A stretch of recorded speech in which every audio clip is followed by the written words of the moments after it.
नमस्कार विद्यार्थी मित्रांनो, बी ए द्वितीय वर्ष मराठी ऐच्छिक अभ्यासपत्रिका 8वी वैचारिक साहित्य या अभ्यासपत्रिकेमध्ये ऑनलाईन पद्धतीनं अध्यापन करत असताना आपण आज साहित्याचे सौंदर्य आणि सौंदर्याची संस्कृती डॉक्टर यशवंत मनोहर यांचा वैचारिक लेख पाहणार आहोत.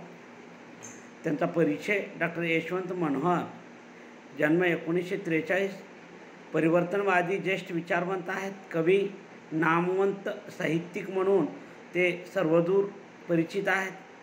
उत्तान गुंफा, जीवनायन, युगांतर, मूर्तिभंजन, स्वप्नसंहिता अशा 11 काव्यसंग्रह त्यांचे प्रसिद्ध आहेत. 25पेक्षा जास्त वैचारिक ग्रंथाची निर्मिती त्यांनी केलेली आहे. संविधानमूल्य, लोकशाही सारांश, विज्ञाननिष्ठा, समतावादी सूत्र ही त्यांच्या लेखनाची ठळक वैशिष्ट्ये आहेत. जवळजवळ 20पेक्षा अधिक पुस्तकांचे त्यांनी लेखन करून आंबेडकरी किंवा आंबेडकरवादी क्रांतीला बळ देणारे हे त्यांचे समग्र लेखन सामाजिक वाङ्मयीन चळवळीला सातत्याने मोठे सहाय्यच करीत आलेले आहे.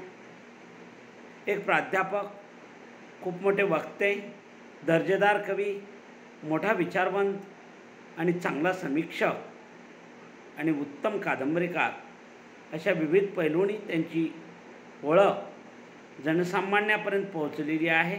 त्यामुळे ते खूप लोकप्रिय झालेले आहे. प्रबोधन विचार, मूल्यमंथन, भारताचे क्रांतिविधान, विचारमुद्रा, प्रज्ञाविहार आणि इतर त्यांचे वैचारिक वाङ्मय उल्लेखनीय आहे. 25पेक्षा अधिक समीक्षा ग्रंथ सिद्ध करत डॉक्टर मनोहर यांनी विश्लेषण केलेले आहे. शैली, प्रभाव यासंबंधी स्वतःचं स्वातंत्र्य, स्थान, विचार आणि समीक्षा याचा उभय क्षेत्रामध्ये निर्मिलेले आहे. प्रस्तुत लेखात साहित्यासंबंधीची स्वतंत्र शिवाय वैशिष्ट्यपूर्ण अशी या लेखकाची नवदृष्टी प्रत्ययास येणारी आपणास पाहायला मिळते. साहित्यासंबंधीचा एक नवदृष्टिकोन, नवा विचार, सृजनशीलता ज्याला म्हणू आपण, नव उन्मेषशाली ज्याला म्हणू आपण, नवनिर्मिती ही आणि या साहित्याच्या नवनिर्मिती संदर्भी किंवा साहित्यासंबंधी एक नवा विचार, एक नवी दृष्टी, एक नवा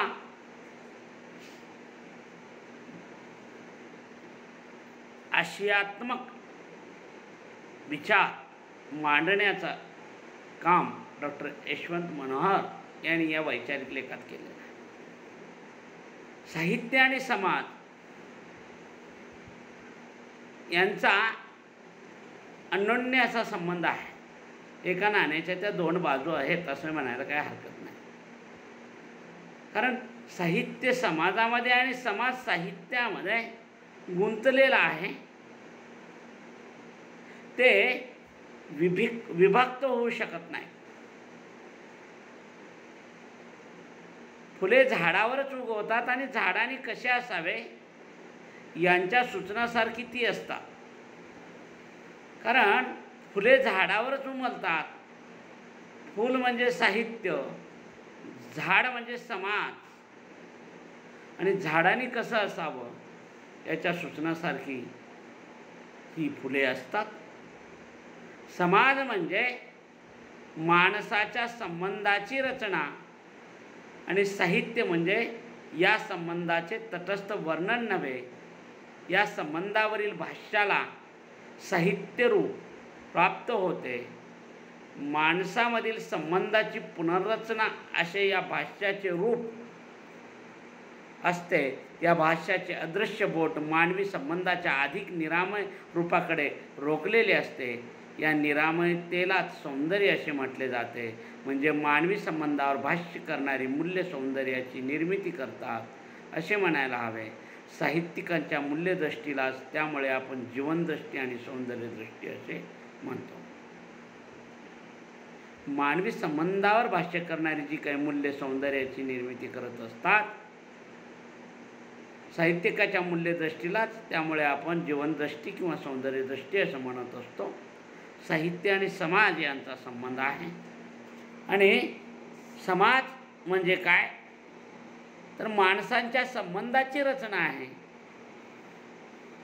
कारण अनेक माणसं एकत्र राहतात, पण साहित्य म्हणजे या संबंधीचे तटस्थ वर्णन नाही आहे. भाष्याला साहित्य रूप प्राप्त झालं. याच्यावरच्या भाष्याला, समाजावरचं जे भाष्य आहे त्याला साहित्याचं रूप प्राप्त झालेलं आहे. माणसामधील संबंधाची पुनर्रचना असे या भाष्याचं स्वरूप आहे. कारण माणूस म्हणजे माणसांचा इतिहास, माणूस कसा निर्माण झाला, समाज कसा निर्माण झाला, किंवा एकूणच आज समाजाचं काय स्थान आहे, कोणता समाज कोणत्या दृष्टिकोनातून महत्त्वपूर्ण आहे, समाजाची जी चिरंतन मूल्ये आहेत ती कोणती आहेत, माणसानं नीतिमूल्य, समाजाने जी नीतिमूल्ये हे करून दिलेली आहेत तो माणूस पाळतो का, या सगळ्या गोष्टीचा विचार त्या दृष्टिकोनातून आपल्याला साहित्याच्या दृष्टिकोनातून पाहायला मिळतो.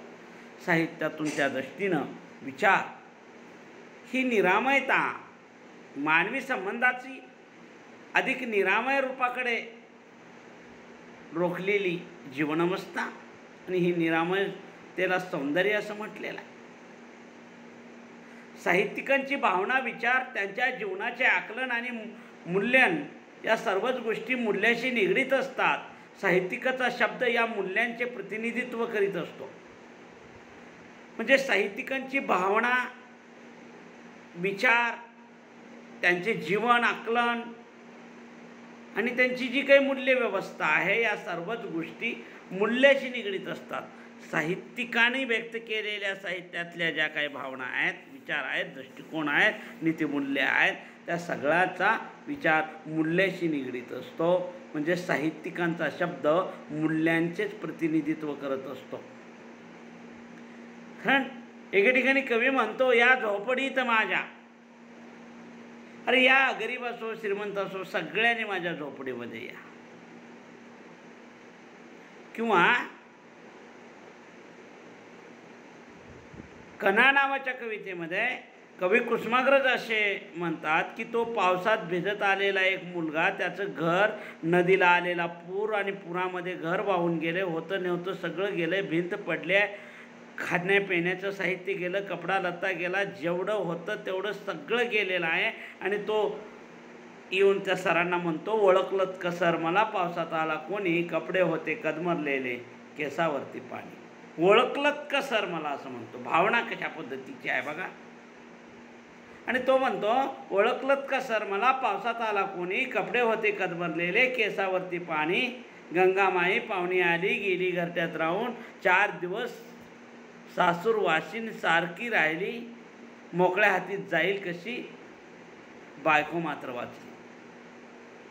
भिंत कचली चूल विजली, होते नव्हते नेले, प्रसाद म्हणून पापण्यामध्ये पाणी थोडे ठेवले. आणि आता काय म्हणतो तो, आता चिखल काढतो आहे, पडकी भिंत बांधतो आहे, कारभारणीला घेऊन संगे ह्या सगळ्या गोष्टी तो करतो आहे. सरांना वाटतं अरे रे रे हा कशासाठी आला आहे, काहीतरी मदत मागायला आला आहे असं वाटतं. आणि खिशाकडे हात जातात. हसत हसत उठला, पैसे नकोत सर, जरा एकटेपणा वाटला, मोडला सारा संसार पण मोडला नाही का ना, पाठीवरती हात ठेवून नुसतं लढमण. तो म्हणतो, सर मला पैशाची गरज नाही हो, पैशासाठी मी तुमच्याकडे आलेलो नाही आहे. मोडला सारा संसार पण कणा मोडला नाही, पाठीवरती हात ठेवून तुम्ही लढ म्हणा, फक्त मला प्रेरणा द्या लढण्याची, जगण्याची, जीवनाची. म्हणजे साहित्यिकांची भावना, काय भावना आहे या कवितेमधले, काय विचार, जीवनाचं कोणतं आकलन त्या ठिकाणी व्यक्त केलेलं आहे आणि कोणतं मूल्य आहे. परोपकाराची भावना, मला पैशाची गरज नाही आहे, मला आशीर्वाद द्या, मला प्रेरणा द्या करण्याची, ऊब द्या, प्रेरणा द्या, ज्योत द्या, ते ध्येय निर्माण करा माझ्या याच्यामध्ये की तू अजून पुन्हा लढ उठ, तुझ्यात ताकद आहे, हे सगळं तू करू शकतोस, पुन्हा करायला लागलेलो आहे मी. आणि हे होऊ शकतं. Nothing is impossible in the world. जगात अशक्य असं काही नाही आहे, शक्य करण्यासाठी फक्त प्रयत्न केला पाहिजे. वाळूचे कण रगडिता तेलही गळे. काय विचार आहेत साहित्यांचे, काय भावना आहे, जीवनाचं आकलन त्या ठिकाणी हे सगळं मूल्यांना आणि साहित्यिकाचा शब्द हा या मूल्यांचंच प्रतिनिधित्व करत असतो हे तितकंच महत्त्वाचं आहे. कारण साहित्य समाजाच्या मूल्यचरित्राची तपासणी, साहित्यिक समाजाचे वर्णन करीत नाहीत तर समाजाचा अर्थ सांगतो आणि त्या अर्थाचाही अर्थ सांगतो. हा अर्थ समाजाला संस्कृती देत असतो. संस्कृती म्हणजे सतत संस्कारित होत जाणाऱ्या मूल्यांची रचना असते. संस्कृती या शब्दातच संस्कारणशीलता म्हणजे प्रयोगशीलता किंवा नवोन्मेषमयता आहे. म्हणूनच कोणत्याही थांबण्याला संस्कृती हा शब्द वापरता येत नाही. संस्कृती आणि विज्ञान या संकल्पना सहोदर आहेत असेही म्हणता येते. विज्ञान जसे नव्या नव्या सत्याचा शोध घेते त्याप्रमाणे संस्कृतीसुद्धा मानवामधील संबंधीच्या सौंदर्याचा शोध घेते. तो मानवी संबंधाच्या अर्थसौंदर्याचाच शोध असतो. अशी संस्कृती प्रवास मूल्यांचीच संस्कृती असते.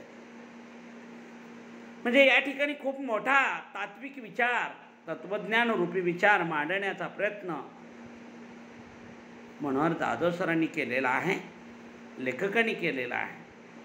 साहित्य आणि समाजाच्या मूल्यचरित्राची तपासणी.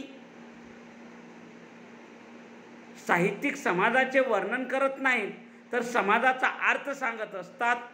नुसता अर्थ नाही, अर्थाचा अर्थ सांगतात. कारण आपण ह्या कवितेमधून आपण घ्यायचा अर्थाचा अर्थ आहे. तुम्ही पैसे द्यायची गरज नाही आहे सर.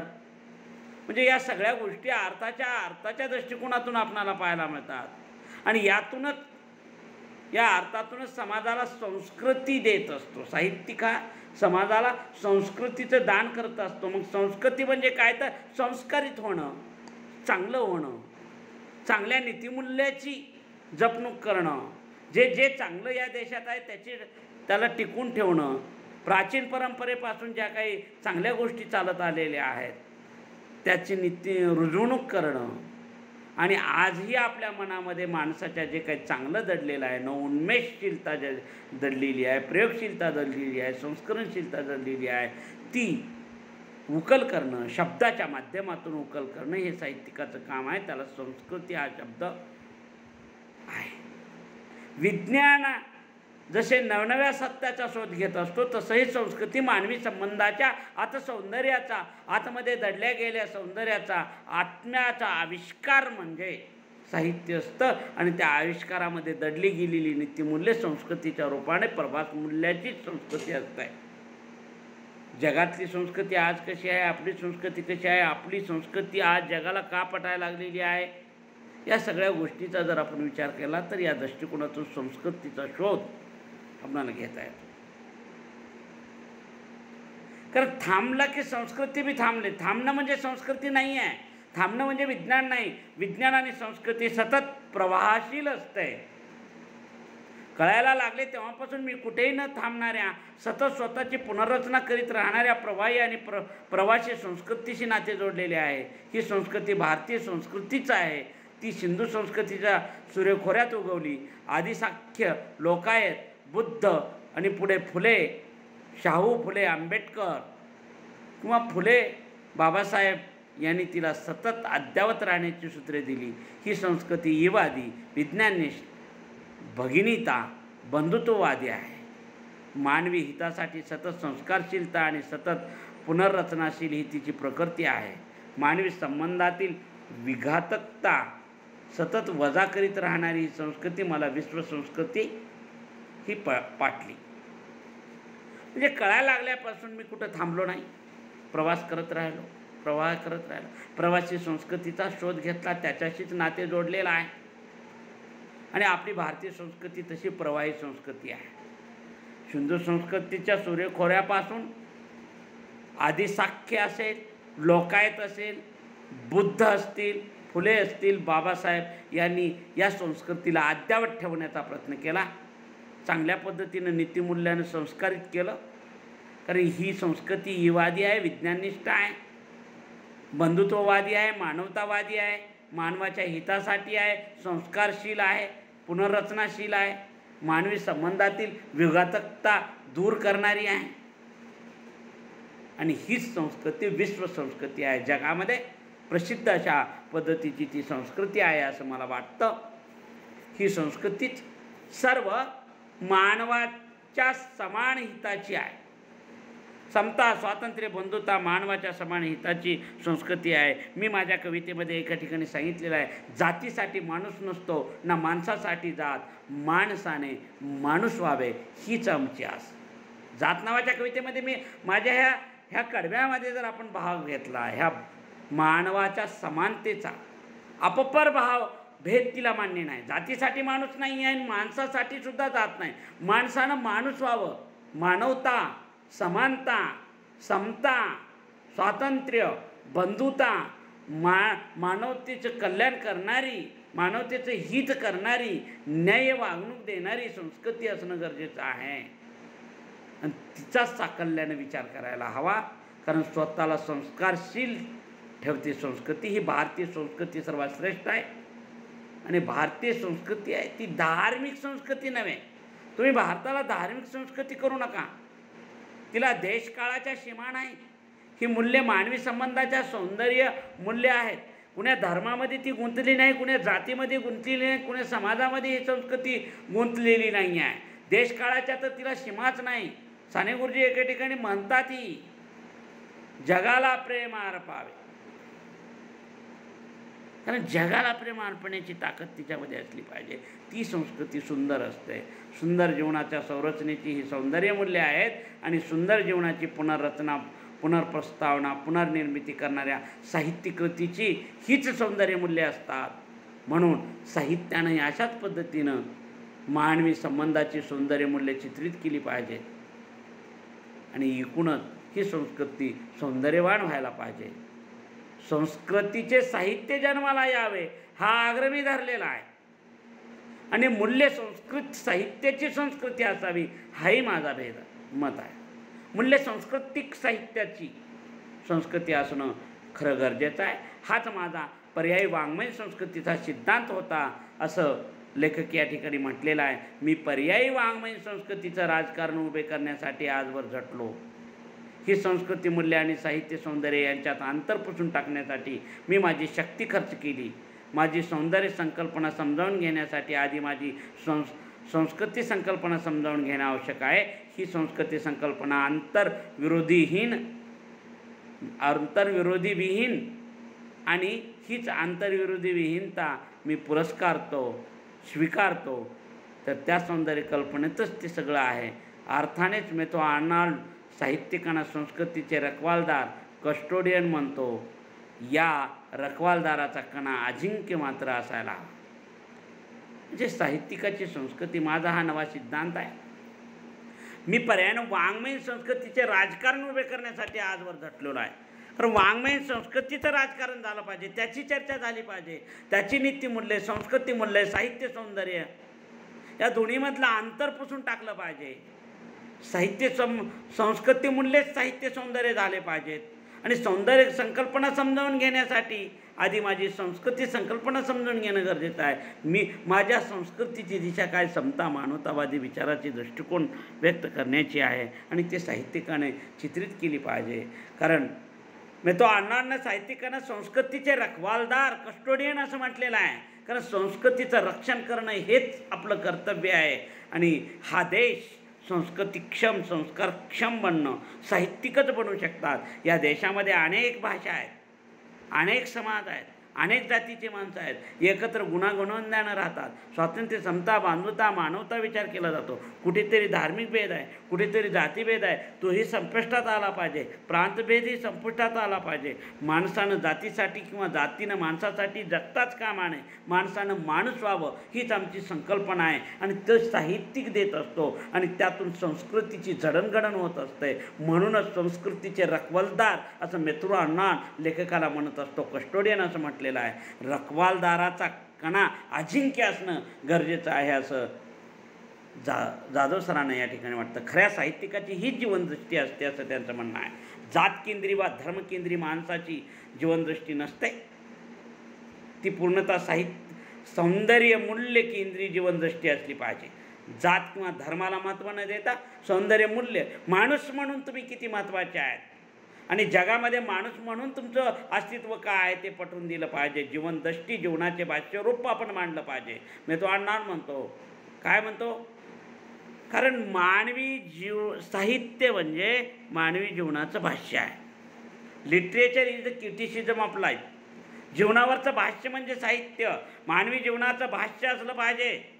या दृष्टिकोनातून साहित्याची संकल्पना जीवनदृष्टीतच जीवनाचे भाष्यरूप मांडू शकते. कारण सौंदर्य केंद्री, मूल्य केंद्री जीवनदृष्टी ती असते.